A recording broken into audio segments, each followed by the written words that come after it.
You see, my mom, exactly 11 years ago, had breast cancer, and the three girls flew across the country to visit her at her home.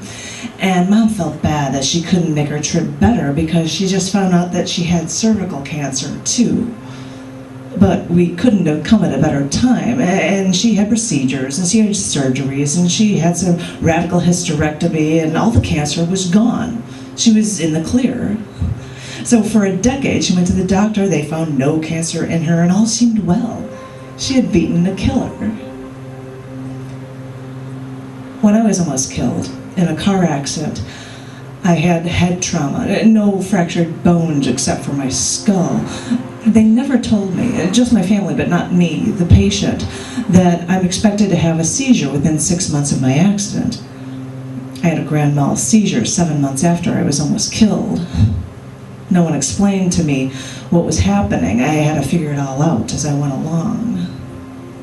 Well, a decade after my mom's bouts with cancer, she went to the doctor again. She had a fever, she felt tired, and they said, well, it's funny. You've got all the symptoms, and most women who have had as much cancer in their history as you've had, well, they're likely to get leukemia.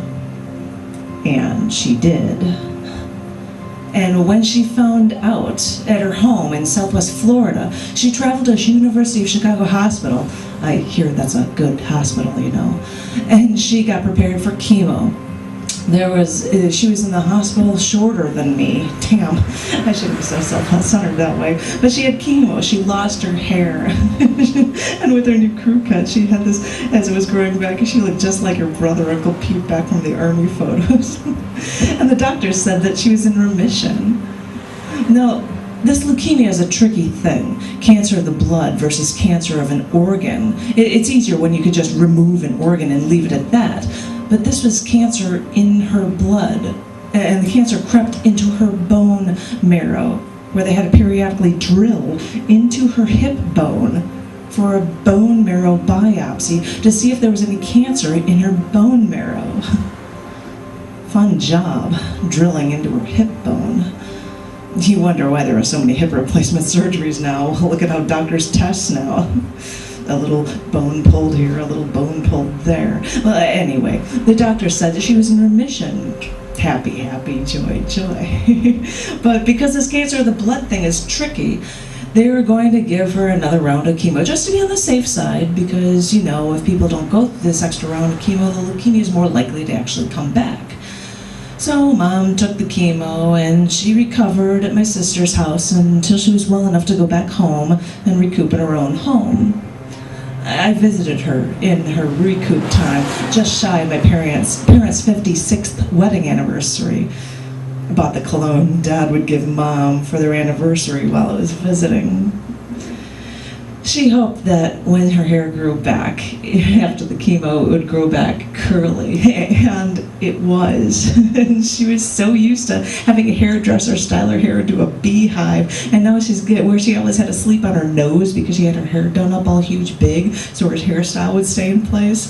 And she'd have to do that until her next hairdresser appointment. Think of that, really. Think of that. Hi, I'll do this once a week, but I'm going to sleep on my nose to try to preserve my hair.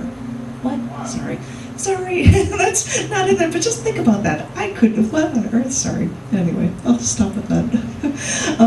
But her hair was actually curling now, and she had bought curling hair gel, and she wore a little white hat. We always couldn't pull off looking good in hats, and she curled the ends of her new short hair under her little cap. She looked so cute. Mom would work in the mornings, run errands, get groceries, and by lunchtime she would be tired and she'd want to watch her soap operas.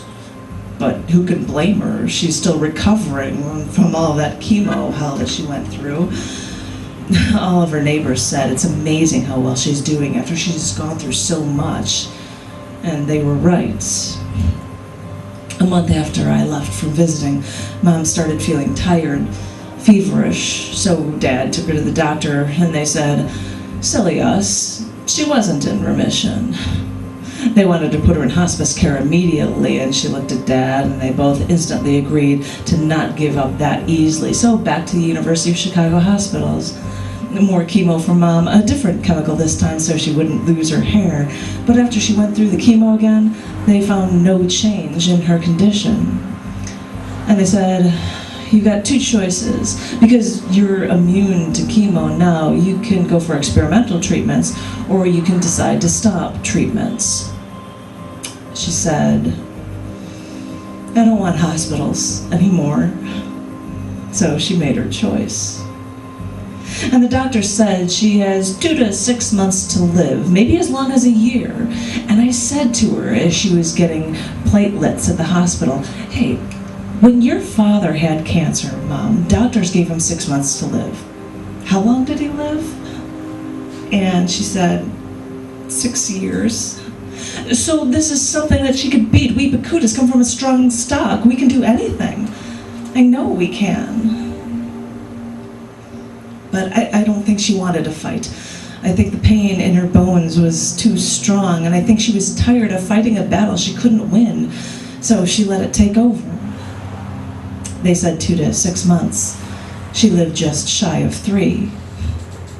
She struggled through it all, not telling us about her pain, just taking her medicine, so to speak, and hoping everything would just kill her and get it over with.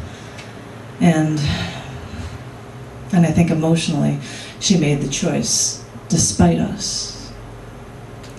I now sit and write this story, and my father is sleeping in front of the TV in his lounge chair next to me. He says it's more comfortable there to fall asleep. And I'm listening to his breathing while he sleeps, and I hear him panting every 30 seconds while he sleeps, like he's having nightmares about it all. And as I tell this story, there's still a panic in the air, even while he sleeps.